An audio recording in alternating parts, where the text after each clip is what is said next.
Today we are going to study about environment and the ecosystem. The protection and preservation of environment is one of the toughest challenges, not just at an individual level but as in a national level or even at international level. The population has increased so enormously that there is scarcity of resources, and because of that our environment is facing a lot of problems. We have the issues of pollution, global warming and ocean acidification, etc. And the most important challenge for this century is to tackle the challenges faced by the environment. So in this chapter we will first study briefly about the ecosystem, and in the coming chapter we will also study about the waste management. So to begin with, what happens when we add waste to our environment? First, I would show you this picture. This is a picture of the Great Pacific Garbage Patch. So if you Google, you can find that it is around 7 lakh square kilometers waste accumulated from the continents of South America, North America and Asia. So this great enormous patch has affected the marine life. Because of this patch, the sunlight is not able to penetrate into the ocean layers. Because the sunlight is not reaching the algae, which is the producer. We will study about producers and consumers in the coming sessions. So algae is the producer of the ocean ecosystem. So these algae require sunlight to prepare the food. So because of this huge garbage patch, the sunlight is not able to enter the ocean ecosystem, and as a result the algae is not able to produce food, and many other organisms which depend on algae for their food also suffer from this. So these all these organisms also get entrapped in this garbage patch. So ultimately it has caused so much of destruction to the marine life. So this is one case study of Pacific garbage patch. So you have to understand that the waste we generate can broadly be categorized into two. One is the biodegradable waste and the other is the non-biodegradable waste. Now, what are biodegradable waste? Biodegradable waste are those waste which can be broken down by the microorganisms. So, and non-biodegradable are those which cannot be broken down by the microorganisms. So, because these waste cannot be broken down, they get accumulated over the years and they destroy both the marine as well as the aquatic as well as the terrestrial life organisms. So we will study about ecosystem and how these waste generated are affecting our environment. So first let us discuss about the ecosystem. Now in the previous classes we have studied about species. So species we have discussed as a group of or similar organisms which interbreed among themselves. Now ecosystem is basically an interaction of different species along with the non-living factors like climate, temperature, etc. So this in totally you can divide ecosystem, the components of the ecosystem, as biotic component and abiotic component. So ecosystem is basically an interaction between both the living and non-living constituents of the environment. So these are examples of ecosystem. In this you can see these are coral reef. So coral reefs are the coral reef ecosystem. Corals are basically an association of algae and fungi. So many small fishes or zooplanktons, we say. Zooplanktons means small organisms. So small organisms depend upon this algae for their food. Now many other bigger fishes eat these smaller fishes. So it is a linear chain of interaction. Now various other factors in the ocean also affect the life of all these organisms. Just like you might have heard about the term pH. So the pH of the ocean, if it becomes too much acidic, then the microorganism will eventually die. So, and also temperature in fact affects the acidity as well.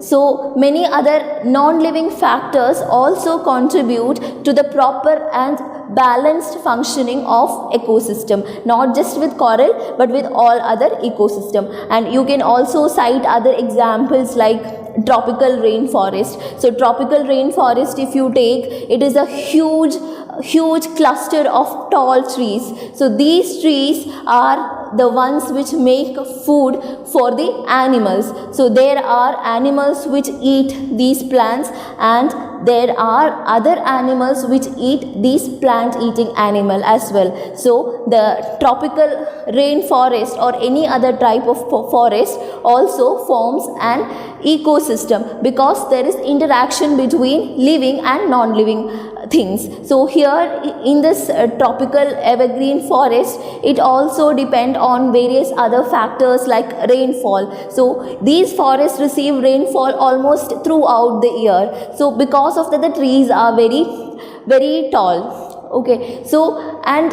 many other factors, just like in the ocean ecosystem, also affect this forest ecosystem. So we can broadly categorize it into a terrestrial and aquatic ecosystem. So terrestrial ecosystem, the forest and the desert are the examples of terrestrial ecosystem. Terrestrial ecosystem is land-based ecosystem. So forest and desert, etc., you can call as a terrestrial ecosystem.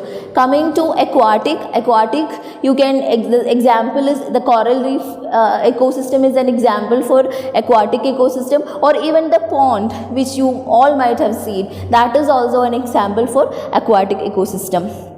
And there can be man-made ecosystem as well. So basically the garden, so you all might have seen garden. So in the garden, it is not just the plants, there are butterflies, birds, insects, etc. So that also forms a ecosystem. So garden can also be created, and gardens hence is an example, you can say, as a man-made ecosystem. So natural ecosystems are also there, man-made ecosystems are also there. In the examples for natural ecosystem, you can say like the forest ecosystem, the desert ecosystem, or even the ocean ecosystem. Whereas in the man-made ecosystem, even the garden or even aquariums to a certain extent, you can say as an example for man-made ecosystem. Now we will study about the components of ecosystem. So as I said in the beginning, there are two components of the ecosystem. So first is the biotic component. So first let us study about the biotic component. The biotic component are the living organisms in the ecosystem. So if we say, we have the basic category as the producer. So the producers are basically the plants and also some bacteria which can produce their own food. We have studied the process of photosynthesis, how the plants are making their food. So plants utilize the sun's energy and prepare their own food. Now there are a group of animals which are dependent upon this plant for their food. For example, you can say deer, goat, etc. They eat only plants. So these are called herbivores. So first is the plants. So plants, because they produce food on their own, they are called the producers of the ecosystem. But if the animals that depend on the plants for their food, they are called as herbivores. Now coming on to the third category, that is the carnivorous animals. So these animals, they depend upon animals itself for their food. For example, you can say tiger, lion, etc. All these depend on animals itself for their food. So they form another category. And if you take the example of the ocean ecosystem, you have algae. and algae or other phytoplanktons. Phytoplanktons are nothing but the small floating plants which can prepare their own food. And now there are zooplanktons also. Zooplanktons are nothing but the smaller fishes, you can say, or any other invertebrates which are present in the ocean. So these are zooplanktons. And again you have bigger fishes like the whales, whale is a mammal, so etc. We have bigger fishes as well. So that is the biotic component of the ecosystem. Now coming on to the abiotic components of ecosystem, there are various factors that help for the balanced existence of the ecosystem. So these are first is, you take the example of sunlight. See, without sun's energy, the plants will not be able to produce their own food. So sun's energy is so crucial for the existence of life on this earth. Now there is another factor, that is water. So without water the life doesn't exist, and water is also called the elixir of life. So and there are other factors like the climate. So the plant, the type of vegetation. The type of vegetation means the type of trees that are present in a particular area. That is dependent upon the climate. As I showed you the picture of evergreen forest, these evergreen forests you can see at places where the rainfall is very high or it rains almost all throughout the year. And so climate also becomes an important factor. Then temperature also. So because the temperature should be optimum for the life to exist. We know that our body temperature is 37 degrees Celsius. If the temperature rises, we call it as fever. So we need an optimum temperature for the functioning of the body. Similarly, other organisms also require a particular temperature for their survival. But there are certain organisms which can thrive in extreme conditions, like very hot places. There are certain bacteria which live in very high temperature zones. And also there are, you must have seen that the equator region and the polar region. The equator region is relatively very hot, like the place we live in, it is more close to equator, so we experience hot and humid climate. Whereas if we go to places in the north or towards the pole, the temperature will be very cold. So the temperature also plays an important role for the existence of different types of organisms. So that is about the components of ecosystem. We have two components, biotic component and the abiotic component. Now coming on to the term food chain. So food chain in ecology is a sequence of transfer of matter and energy in the form of food from one organism to another. As I said, the sun's energy, the plants use it, plants take the solar energy, and also with the help of water and carbon dioxide, they prepare their own food by the process of photosynthesis. Now there are animals like herbivores that eat the plant. For example, in this picture you can see the grasshopper. Grasshopper basically depends upon the grass.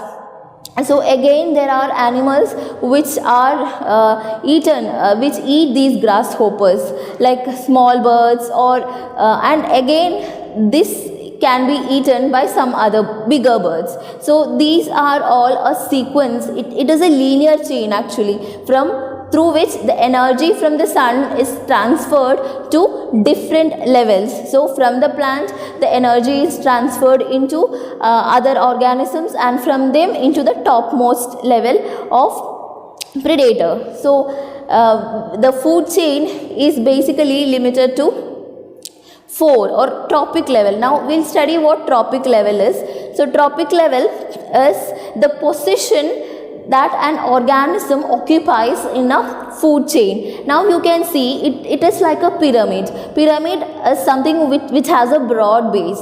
So in the lower level you can see the plants. So these plants will be the highest number. So the plants are the producers. So from the plants the energy, so they occupy the first trophic level. right? So tropic level is the position that an organism occupies in a food web or a food chain. So then from the plants the energy is being transferred into those animals which eat them. So you can say, for the example, suppose a goat eats a plant or a deer eats a plant, so the energy from the plant is transferred to the deer, and from that the higher animals like the tiger eats the deer. So in that case the energy from the plant reaches the tiger or the lion. So tropic level is basically the position occupied by an organism in the food web or the food chain. Now we'll see what food web is. So food web is the interconnected. We saw food chain. Food chain is a linear connection. Food web is not exactly a linear connection, but it is somewhat interlinked with one food chain is linked with the other. So that forms a network. That is what is called a food web. So the length and the complexity of the food chain can vary differently. Each organism is generally eaten by two or more other kinds of organism. Like for example, you can see, take the example of plant itself. So there are many organisms which eat plant, like the grasshopper eat grass, and also deer also eat plants, and again goats also eat plants, and there are very many animals which eat goat also. It is not just the tiger, even wolf or even the lion, all that can eat the goat. So this forms an interconnected network. So food chain is just a part of food web, whereas food web is a holistic, broader connectivity, a network through which many organisms eat and they get eaten by some other organism. So it is a complex interconnection of different food chains. The many food chains are linked together to form a food web. Now coming on to, there are generally, so we will study about the rules, certain rules related to the ecosystem. So the first is that the greatest number are producers. So in an ecosystem always the greatest number will be the producers, because they are the basic source of sustenance of life on earth. So and also they absorb the energy directly from the sun. So there is another rule which is called Lindeman's rule or the 10% rule. So imagine it like that. The plant, actually it is said that the solar energy has various spectrum of lights. So the plants take only, there is a 50%, only 50% of the sun's light can be actually absorbed by the plant, and even from the 50% spectrum they actually take only 2 to 10%. So this is the active radiation for photosynthesis to take place. Now what happens is, when an animal eats the plant, only 10% of energy is transferred to it. Suppose for an example, the plant has synthesized a food. Say it is of, for an example I am saying, take it as 1000 calories. So when the animal eat the plant, it gets only 10% of it. That means 10% of 1000 is 100. So the animal which eat the plant get only 100 calories of energy. And further, if that animal is eaten by some other animal, again it gets only 10%. That is 10% of 100. That is 10 calories. And that is the reason why we have the pyramid of, or the tropic level, as I said, is mostly limited to 3 or 4. Because, and so you will ask, what happened to the energy? So we all know that we have studied in the unit life process that for the life process to take place we need energy. So this energy is being utilized by the organism. So plants also need energy for their survival. So though they prepare 100 calories, some of part of that energy is used up by the plant itself. So it can transfer only 10% of what it prepared to the next level. Similarly, from the animal which eat the plant to the next level of animal, it can transfer only 10%, because this animal, say for example goat, the goat has eaten the plant. So the plant had prepared a food of 1000 calories. Now when the goat eat it gets 100 calorie, and the goat also has life processes taking place inside it. It needs to respire, it needs to digest its food. So for all that purpose the energy is used. So when the goat is eaten by the wolf or any other predator, it can get only 10 calories, because rest of the energy is being utilized by the goat itself for its survival. So that is the 10% rule. That is, from the ecosystem, from one trophic level to another trophic level, it can transfer only 10% of the energy, and because of this reason the trophic levels are limited to a maximum of 4. Now another important thing you have to understand is the flow of energy. The flow of energy is always unidirectional. That is, it flows from the sun to the plant, and from the plant to the herbivore, and from the herbivore to the carnivore, not in the reverse direction. So the flow of energy is always unidirectional in an ecosystem, that is from the autotrophs to the heterotrophs. Now coming to the concept of biomagnification. So this is an interesting aspect of food chain, and definitely it is harmful as well. So some harmful chemicals enter our body through food chain. So in the beginning I showed you the picture of Pacific garbage patch.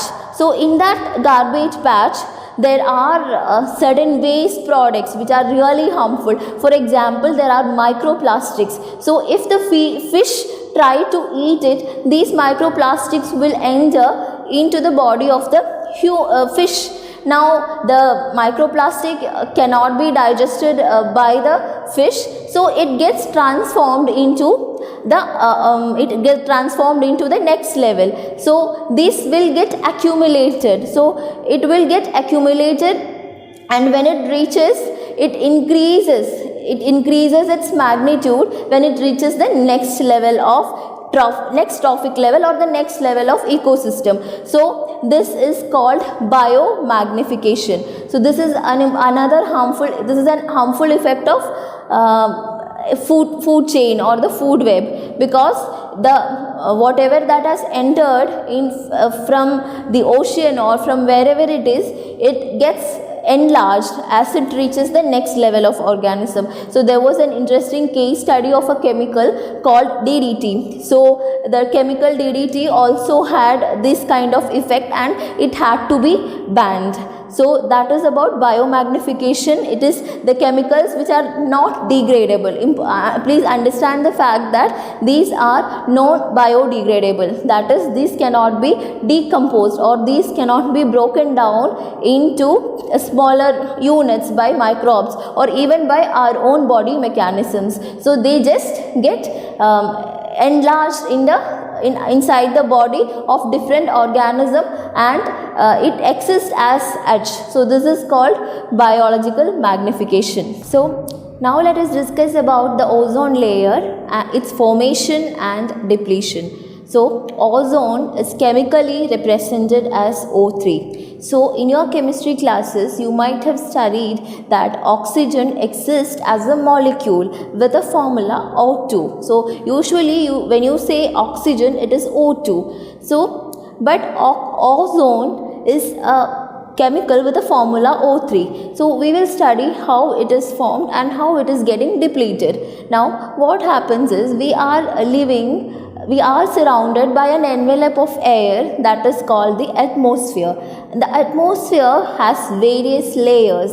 The top or the bottommost layer is the troposphere. So, and above the troposphere there is a layer called stratosphere.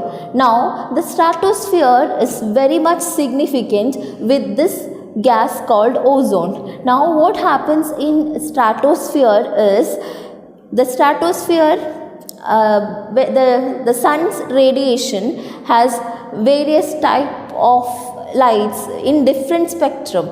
So the sun's rays has a UV component or ultraviolet radiation. Again, this ultraviolet radiation can be categorized into ultraviolet A, B and C. So what happens is, usually the oxygen, normally ozone is not formed, but in the stratosphere what happens is, with the help of the UV radiation or ultraviolet radiation, the oxygen combines with a free atom of oxygen itself. Usually oxygen exists as a molecule, but here, because with the help of ultraviolet radiation, the oxygen combines with a free atom of oxygen to form what is called ozone. So the sun, what happens with this UV rays is, especially ultraviolet radiation C type, if we get exposed to it, it can lead to skin cancers.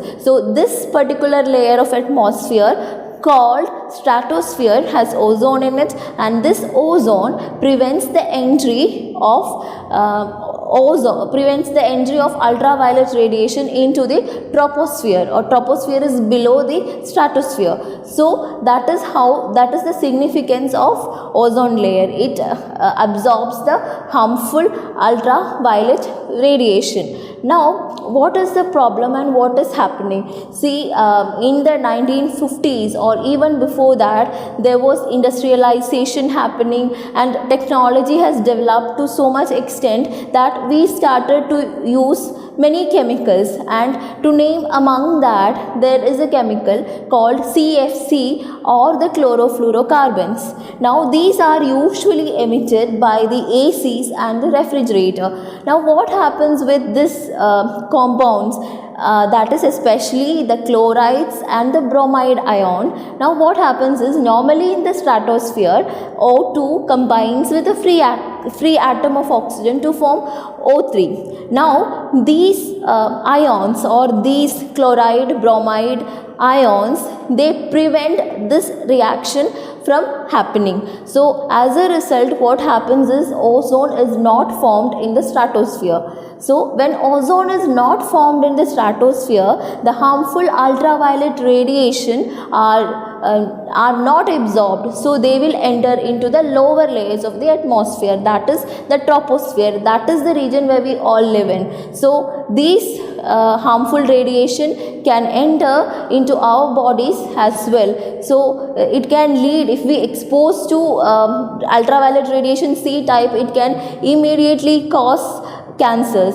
So though ultraviolet A is not that harmful, still mostly these are blocked by the ozone. So when the ozone layer is not present in the stratosphere, our lives, not just our lives, the life in the ecosystem or the life as such will be negatively affected. So that is what you have to understand, the role of ozone. Ozone is a compound, ozone is a gas basically with a chemical formula O3. Now what is its significance? Its significance is that it prevents the harmful ultraviolet radiation from coming onto the surface of the earth. Now the formation, how the formation is taking place. It forms, the O2 combines with O in presence of ultraviolet radiations.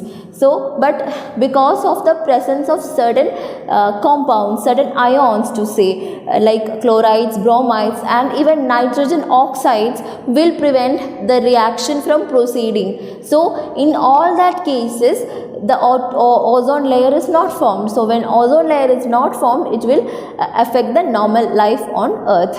So now the problem, now we had, people began to think about environment somewhere in the middle of 70s. So we had many conferences happening at that time, and there was ideas of sustainable development. So we will study what sustainable development is in the next chapter, but there were, environment was seen as a major concern, and people began to think about it.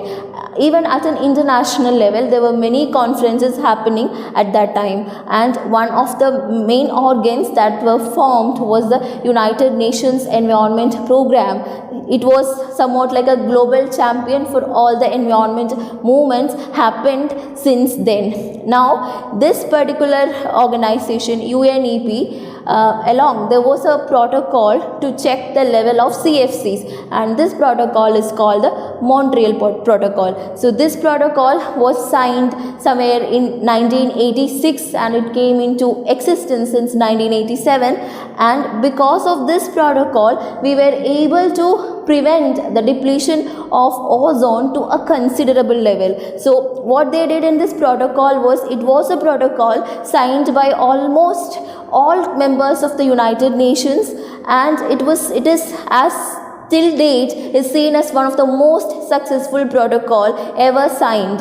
So this treaty decided to prevent or keep a check on the use of CFCs, and they introduced a new compound called HFCs. So because of this, we were able to restore the ozone layer to somewhat the earlier levels. So it is expected that by 2050 the ozone layer will come back to normal, as was in case before the pre-industrial level, or before industrialization has started. So this is an important protocol related with ozone. It is not mentioned in NCERT, but just understand for a general awareness that this is the most important protocol, and this is the most successful protocol as well, because had this not happened at that time, we would all have perhaps died due to skin cancers or any other skin lesions. So this protocol saved many lives on earth, and it is regarded as the most successful protocol. So Montreal Protocol is associated with the prevention of ozone depletion.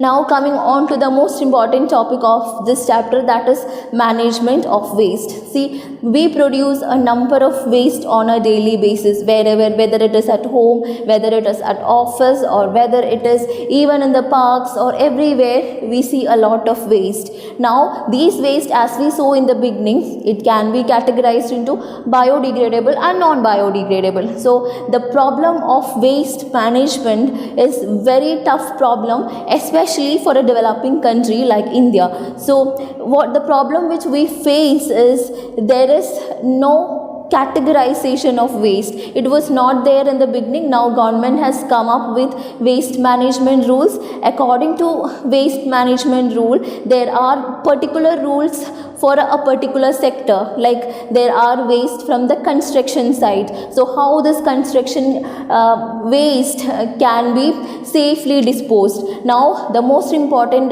part of this is the waste generated from the hospitals. So you might have, now it is the time of COVID-19, and because if the hospital wastes are not properly disposed, it can lead to emergence of many new bacteria or viruses, and that can really affect the health of the people. So hospital waste need to be categorized and segregated and safely disposed. Similarly, the waste from the household and the waste from the office also need to be properly disposed. So the most important thing which we all should take care is that whatever waste we have, at least we should at least put it in the proper place or in the dustbin. Throwing the waste here and there will cause a lot of problems, even though the waste can be, some waste can be non-biodegradable. So it can affect the ecosystem, it can affect the growth of various other organisms. So the most important part of waste management is the collection and separation of the waste. Like you collect the waste and you have to categorize it into from where it has come, and what it can be done, like now all waste, some waste you can dump in landfills. So these waste, usually what we dump in landfills are biodegradable, so they will degrade themselves and will add on to the nutrient cycle of the ecosystem. So but there are certain other waste like plastic. So these plastic waste you cannot simply dump on a landfill, because these plastic waste are not degradable. Now what can we do with the plastic waste is, the one thing we can do is we can reuse it, recycle it and reuse it.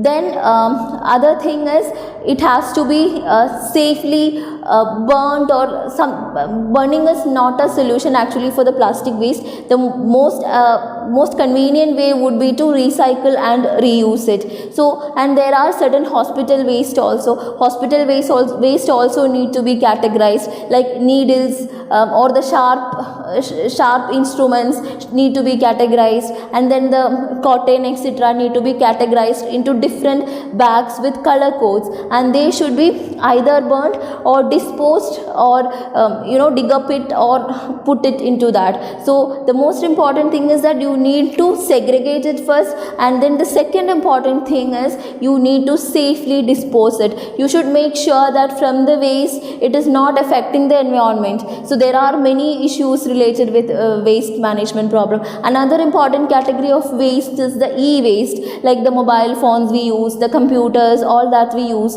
So after use you cannot do anything with that. When the computer or the phone is not working, you either have to, these waste, there is not a proper solution yet for these. So now government has come with many rules. So it is up to the, it is not just the duty of the government to do it, but it is the collective responsibility of all of us to make sure that whatever waste it is properly separated, it is properly taken care of and segregated, whether it is biodegradable or non-biodegradable, and safely disposed to prevent any further hazards from happening.